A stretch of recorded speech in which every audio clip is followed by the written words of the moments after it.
ប្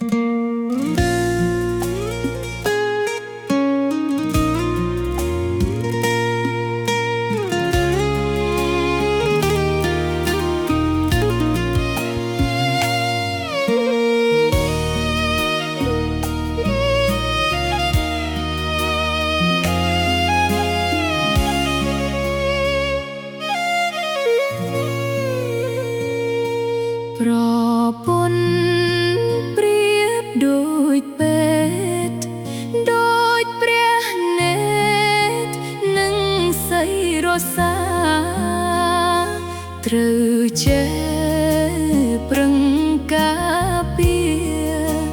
ពេលឆ្លោះគ្នាកុំឈ្នះចាញ់កុំចង់ឈ្នះចិត្តស្រីពលហាស្ដីកុំអញ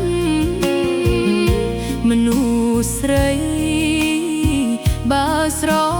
ឡាញ់តែងខ្នងខ្នាញ់ប្រច័ណ្ឌសពកូនអើយស្ងួនជាប្តី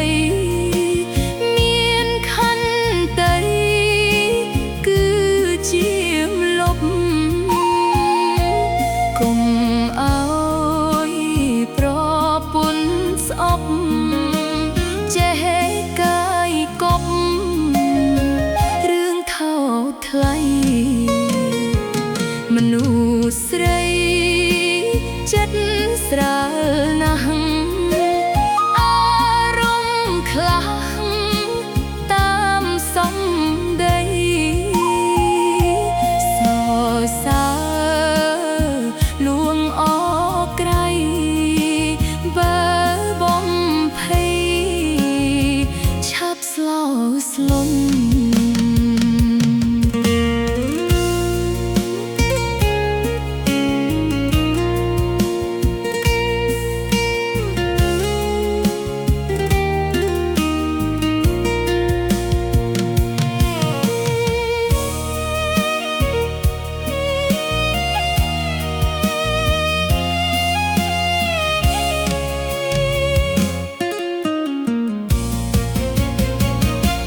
ចិត្តស្រីលំបាកស្មានពេលខ្លះហ៊ានក្បត់តូចតន់ស្រឡាញ់លាក់លោ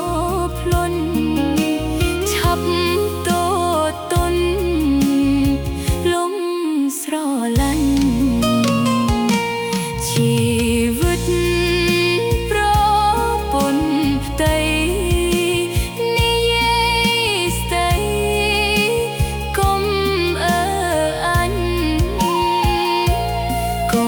ឆ្លោះព្រោះស្រឡាញ់ងងខ្នងខ្នាញ់កើតបែកបាក់ផ្ទៃយើងប្រពន្ធយើងតួរុងរឿងឬអាប់បាឡាំងអាស្រ័យ